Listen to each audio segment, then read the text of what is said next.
ยันนะครับทหารคนเราเนี่ยเป็นรัฐบาลของเนี่ยไปเอาเข้ามาแล้วแต่มาเข้ามาแล้วก็เร็วที่บุกินบุกบัวบุ้งบุกคอยติดเชื้อมาแต่หัวมันเราของงุ้มใต้มันใต้ไหนก็ได้เป็นอย่างค้ำไปให้มันจะเกินไปเนิ่นเนี่ย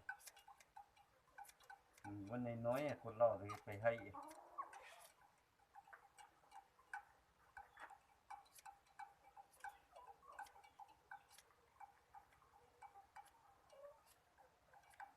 แต่ใครใส่เป็นใครเจอได้ถึงเป็นยังใครได้เขาอันนี้เขาให้เขา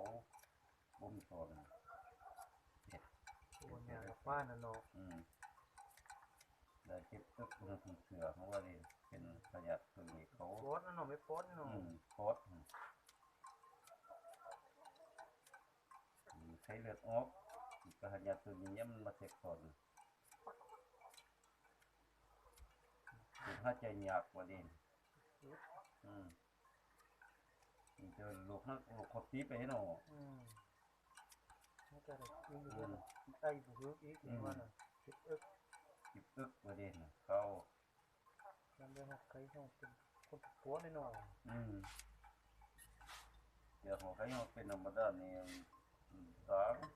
ใครก็ใครซื้อตัวนี้หยาบนะ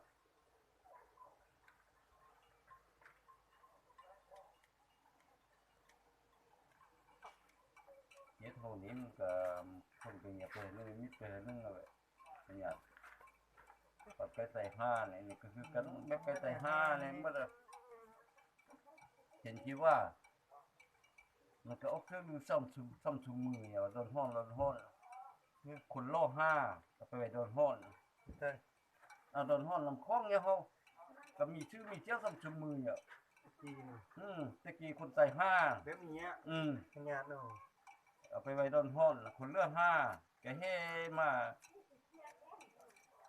เป็นบ้านเป็นเมืองขึ้นมากก็หูจักว่าโดนห้อนซ่อมถุงมือเนี่ยใช่โดนห้อนแต่น้องไข่เนี่ยห้องงานนี้บ้านนั้นน่ะคนรู้อยู่หุ่นรอแต่จุดนั้นว่ะอยู่ฝักข้องอยู่โดนห้อนเขาไปไว้หุ่นคนโลห้าอยู่บ้านอยู่บ่ได้นอนคุ้นเลยย่านจะมีชื่อมีเจ้าซ่อมถุงมือเนี่ยว่ะตะกี้พญาเนี่ยน่ะตะกี้พญาเนี่ยใส่ห้าเนี่ยว่ะก็ใส่ห้าก็หายาแบบเนี่ยจะเรียกว่ามีหม้อขอ